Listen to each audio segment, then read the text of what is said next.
Welcome to this explainer. I am absolutely pumped to dive into this with you today. If you've ever felt like your relationship with money is, well, a little all over the place, or if you're just trying to figure out the actual mechanics behind financial freedom, you're in the perfect place. Today, we're unpacking a total paradigm shift in how we think about money. We're going to completely step away from those rigid, boring formulas and look at the actual, fascinating reality of how wealth is built and kept. So let's just get right into it. For literally the longest time, we've all been sold this idea that money is just math, right? Spreadsheets, formulas, cold, hard calculations.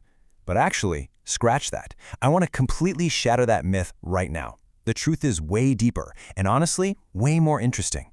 The way we actually handle our money, it's driven by incredibly human emotions. We're talking fear, pride, ego, and our hopes for the future. It's psychology, not just math. Think about it. The most massive financial decisions of your life aren't happening while you're staring at an Excel spreadsheet. No way. They're happening right there, sitting around the dinner table.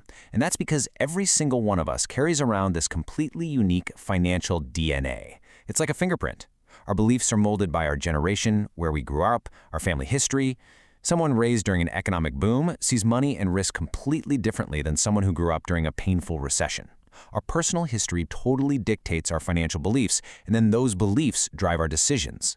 This brings us to part one, the engine of wealth, specifically the roles of time, luck, and risk. Now, when we picture massive wealth, our minds instantly go to people like Warren Buffett, right?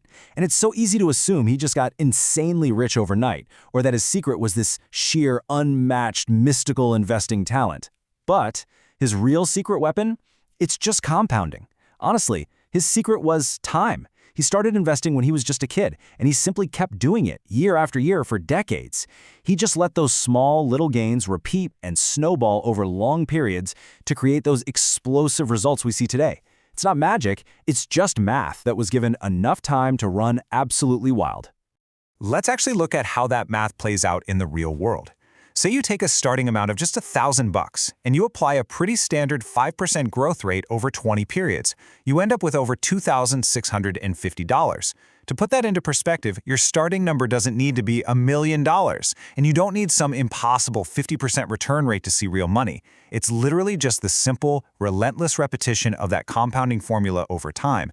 That is what transforms incredibly ordinary beginnings into extraordinary outcomes. To really lock this concept in, imagine two totally equally skilled investors. Let's say they're identical in their knowledge, they read the exact same books, pick the exact same stocks. But investor A starts at age 10, and investor B starts at age 50. Investor A is going to win, hands down, and it's not even a competition. Why? Because compounding simply rewards time so much more than it rewards sheer talent. It really isn't just about what you know, it's about how long you actually let your investment sit there and work for you. Time beats talent every single time. And this whole dynamic perfectly explains why our daily news looks the way it does. Bad news spreads like wildfire, right? A market crash is loud, it's fast, and it instantly dominates every headline. That pessimism is literally impossible to ignore. But optimism? The years and years of quiet, steady, compounding growth? That goes totally unnoticed because it's just so slow. This is exactly why we mistakenly fixate on fear. We are hardwired to look at the loud crash. Even though history proves over and over that quiet, steady progress almost always wins out in the long run. But hey, we also have to be completely real about the other invisible forces at play here: luck and risk. Because success is never, ever just about talent alone. Take Bill Gates, for example. Yes, the guy is undeniably brilliant, for sure. But as a teenager, he just so happened to attend one of the only high schools in the entire world that had a computer lab with advanced machines. That rare, incredibly lucky opportunity completely altered the trajectory of his life. Sometimes massive success really is just your preparation colliding with a wildly lucky opportunity. We kind of have to accept that our financial lives are heavily shaped by events entirely outside of our control. Which leads us directly to a super crucial concept: tail events. In business and investing, the vast majority of your results are going to come from a tiny fraction of your actions. You might have 100 different startup ideas or investments, and you know what? Most of them might totally fail or just do nothing. And that is perfectly normal, because all it takes is one absolute rocket, like an Amazon, to drive massive, life-changing success. You don't have to hit the nail on the head every single time. You literally just have to stay in the game long enough to capture one of those tail events. Moving on to part 2, the illusion versus reality, wealth versus richness. So when you look around, richness is what's highly visible to us. It's the sleek luxury car sitting at the stoplight. It's the heavy, shiny Rolex on someone's wrist. It's the brand-name designer clothes. Society basically trains us to look at all these visible markers and instantly assume, wow, that person is financially successful. But here's the catch. All those visible items actually tell you is how much money that person has spent. It doesn't tell you a single thing about how much they actually have. So the absolutely crucial point here is this. True wealth is actually what you don't see. Wealth is completely hidden. It's the money that was purposefully not spent on that luxury car. It's the quiet investments just compounding away in the background over decades. True wealth is built entirely on patience and restraint.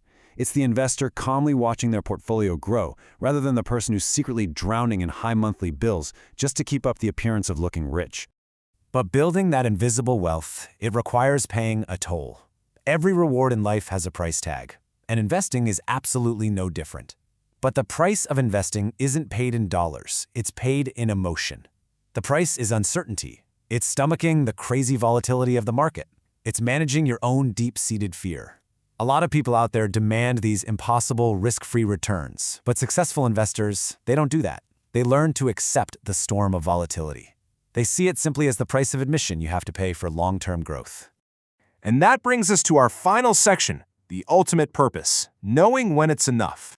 Okay, so why are we doing all of this? Why the compounding, the saving, the weathering the storm? Well, it all comes down to the single greatest dividend that money can ever pay: freedom.